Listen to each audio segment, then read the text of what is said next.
Olá pessoal, tudo bem? Boa tarde, inverti o papel agora, estou no papel de entrevistador e estou aqui com ninguém mais, ninguém menos que o Ricardo Amorim, grande mestre aí.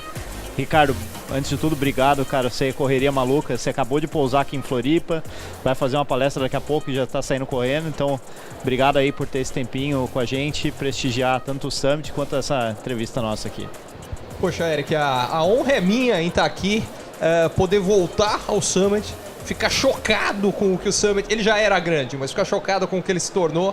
Parabéns, sensacional, obrigado pela oportunidade. Você já teve tempinho de dar uma volta aí? O que você tá achando? Olha, a volta foi muito curta, mas ainda assim impressionante. A quantidade de gente que tem aqui. Isso aqui é o Maracanã? Eu me perdi, eu acho que no meio do voo eu achei que eu tinha descido em Florianópolis, acho que desci dentro do Maracanã. Talvez o próximo vai ter que ser no estádio, né? Tomara! Isso aí. Cara, bom, acho que a pergunta, a gente fez uma enquete aí, a pergunta número 1 que apareceu pra gente bater um papo aqui hoje é economia, né? O que esperar do Brasil aí, tenho certeza que você vai falar disso na palestra, mas um outlook um pouco mais genérico aqui, passadas as eleições, a gente um pouquinho mais de clareza agora de algumas coisas, o que a gente pode esperar para a economia no ano que vem? Bom, na palestra eu vou tratar mais da transformação digital que está acontecendo, mas vou focar em economia também. Respondendo a tua pergunta, eu acho que, em primeiro lugar, a economia brasileira viveu um momento muito difícil nos últimos anos, mas faz 8 trimestres que contra tudo e contra todos, todo santo trimestre, o PIB brasileiro cresce. No meio do caminho a gente teve delação do fim do mundo do Marcelo Odebrecht, delação do Joesley, bunker do Gedel, greve dos caminhoneiros, alta de juros dos Estados Unidos, guerra comercial, problemas de todos os lados. Ainda assim, o Brasil cresceu todo santo trimestre.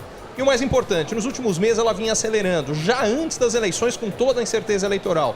Por exemplo, a geração de emprego que nós tivemos em agosto e setembro foi a maior em 5 anos. E aí vem a questão, deixando de lado a incerteza eleitoral, com a expectativa de que reformas importantes avancem, particularmente da Previdência e tributária, o Brasil deve ter uma aceleração do crescimento econômico. E o que você acha que pode representar para empreendedores em particular? Eu sei que a gente, especialmente em tecnologia, acaba sendo um pouco mais imune à situação macroeconômica, né? A gente vê aqui, é um pouco o caso da RD e de várias empresas que estão aqui, que continuam crescendo, né, de forma sustentável aí nos últimos anos, mas obviamente a gente é muito afetado, né? No nosso caso em particular, a gente é afetado, por exemplo, pelo dólar, né, de uma forma bastante forte. E o que você acha que esse ambiente maré a favor, vamos dizer assim, vento a favor, pode ajudar aí os empreendedores?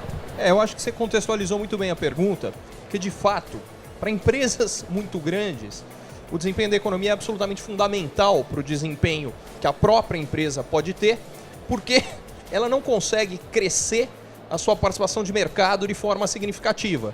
Então, isso já está definido. Se o mercado não cresce, dificilmente a empresa cresce. Agora, para os clientes da RD e mesmo para a própria RD, que estão em setores que crescem aceleradamente, dá para crescer mesmo quando a economia vai mal. Só que, quando a economia ajuda, uma coisa é quando você tem que ir ladeira acima, outra é ladeira abaixo. Porque a economia ajudando fica muito mais fácil. Eu acho que esse é exatamente o ponto. Se já era possível crescer, apesar do Brasil jogar contra, crescer com o Brasil jogando a favor, fica mais fácil. E não só, dá para crescer mais, os resultados podem ser maiores, as oportunidades são maiores. Acho que pegando um gancho um pouco mais direto com a palestra, boa parte dessas empresas atua de uma certa forma com transformação digital, ajudando essas empresas a fazer transformação digital. Então como é que você está vendo esse movimento aqui? Que estágio que a gente está desse movimento aqui no Brasil? O que eu quis trazer aqui foram 2 aspectos. O primeiro é geral, que a transformação digital está se acelerando e eu estou absolutamente convencido de que ela vai se acelerar muito mais. Quem acha que as coisas mudaram muito nos últimos anos, prepare-se. Os próximos anos vão fazer os últimos parecer que não estava acontecendo nada. Isso é pelo seguinte, isso não está acontecendo agora, isso sempre aconteceu. Eu vou mostrar que faz 4 bilhões e 600 milhões de anos que as transformações se aceleram. Isso é da essência de sistemas complexos. Segundo aspecto é que, como você colocou, o Brasil ainda não está no mesmo estágio disso aqui de alguns mercados mais desenvolvidos. Isso é bom pra gente, porque a gente já viu o filme, a gente leva vantagem de poder tomar algumas decisões já tendo visto como esse filme vai pra frente. Resultado, as oportunidades ficam maiores e os riscos, principalmente, menores, por já ter visto alguns erros que foram cometidos no meio do caminho. Tem um amigo meu que fala que a gente tem uma máquina do tempo disponível pra gente, né? Só dá uma viajada para os Estados Unidos, você vê 4, 5 anos na frente, volta aqui e implementa, né? É o De Volta pro Futuro versão legal. Legal. E a gente se encontrou recentemente no café da manhã lá em São Paulo. E aí você estava comentando comigo aí o status dos negócios, né? Pouca gente sabe que você tem esse lado empreendedor também bastante desenvolvido. E eu queria trazer um pouquinho essa parte da conversa aqui. O que você tem aí de dicas e recomendações aí para essa galera toda que está tentando fazer a empresa crescer? Bom, eu acho que vale contar um pouco sobre isso. De fato, eu tenho 3... É engraçado, porque todo mundo me conhece como o jornalista do Manhattan Connection. O engraçado é que isso é 1h30 da minha semana. De resto, eu tenho, de fato, 3 negócios. Um que tem 10 anos, que é a Rican Consultoria, onde eu ajudo clientes a entenderem a conjuntura e montarem as melhores estratégias para aproveitarem a conjuntura brasileira, externa, enfim, as oportunidades de negócio. Agora, tem 2 novos. O ano passado, no meio desse caos todo que foi o Brasil, todas as delações que eu mencionei, enfim, eu montei 2 negócios novos, 2 startups com sócios nos 2 casos. Uma delas chamada AAA Inovação, que mostra exatamente esse processo de transformação digital.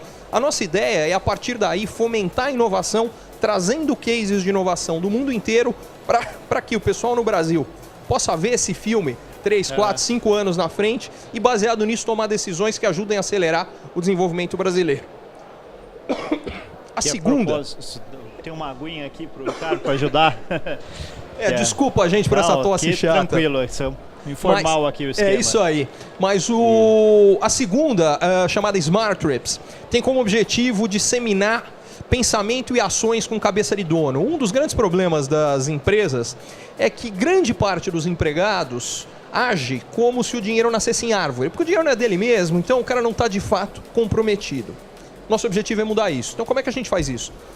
A gente começa pelas viagens corporativas. Muito obrigado. Espera aí que eu já sigo em frente.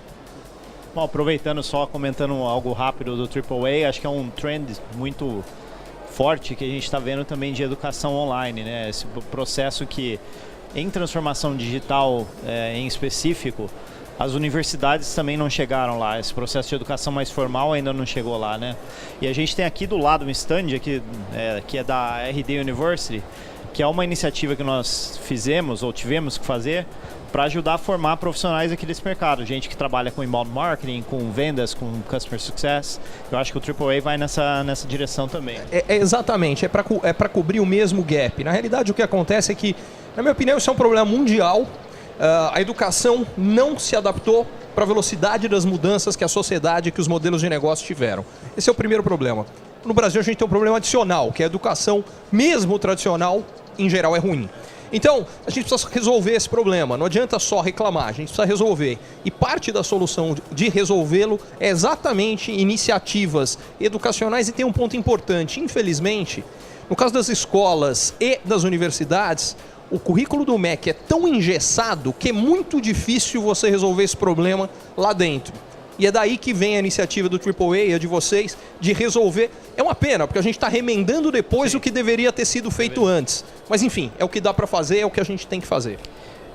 Ao mesmo tempo, eu tive recentemente num evento em Dublin que eu fui palestrar lá, e parte do que eu falei lá foi que muitos dos desafios que a gente tem por criar uma empresa de tecnologia num mercado emergente como o Brasil, dependendo de como você resolve, isso pode se tornar uma vantagem competitiva. E no caso para nós, por exemplo, a educação foi isso. A gente precisou fazer muito investimento em educação, formal, informal, eventos, etc. E hoje é uma vantagem competitiva da RD. Então acho que fica também olhar a metade cheia do copo aí, nesse sentido de não trazer muito mimimi para essa coisa de eu tô aqui, eu tenho essa dificuldade, não tem como fazer, não tem como crescer, enfim. Esse, aliás, é um dos outros focos da minha apresentação hoje, é mostrar que os desafios só nos fortificam. Se a gente encarar com a mentalidade correta, e eu acho que o exemplo que você deu é importante, Porque eu acredito, isso vai além dos mercados emergentes ou do caso brasileiro e de qualquer negócio. Se você quer criar uma relação de lealdade com o teu cliente, nada melhor do que melhorar o próprio cliente, que é o que a educação faz. Então, eu acho que isso aqui é um diferencial competitivo, para ser muito franco, que toda empresa deveria buscar, porque você muda o tipo de reação que você tem.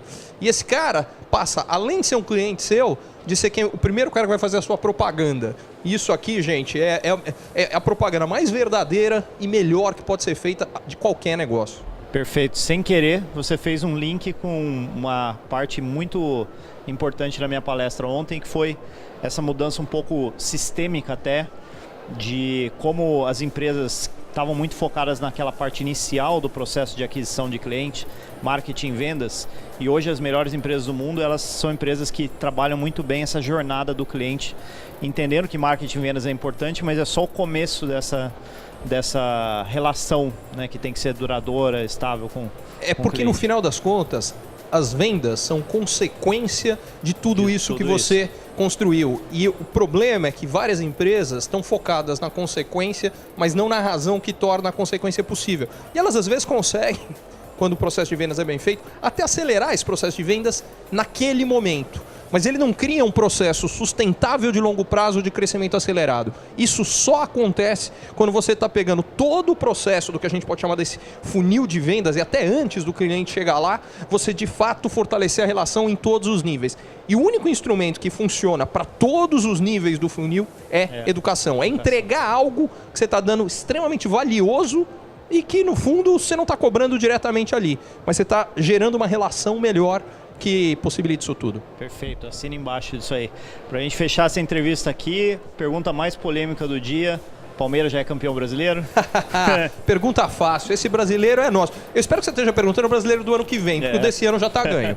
Isso aí, Ricardo, brigadão, cara. Obrigado. Boa palestra. É isso aí, obrigado. Valeu, pessoal. Valeu, gente. Agora a gente vai passar agora um videozinho pra vocês, que a gente tem um Startup Corner aqui, né, um lugar que tem um monte de startups de tecnologia, e ontem o nosso time aí de produção de vídeo fez um trabalho de coletar pitches de cada uma de startup. Então todos os empreendedores fizeram pitches de 30 segundos, coisa que a gente tem que fazer o tempo inteiro também, né, como empreendedor. Posso fazer um pitch de 30 segundos aqui e oferecer algo também para as pessoas que eu acho que é importante? Vai lá. A gente criou no AAA, no aainovação.com.br, um cupom de desconto. Por 2 meses você pode experimentar a plataforma com 40% de desconto. O nome desse cupom é AAARD Station.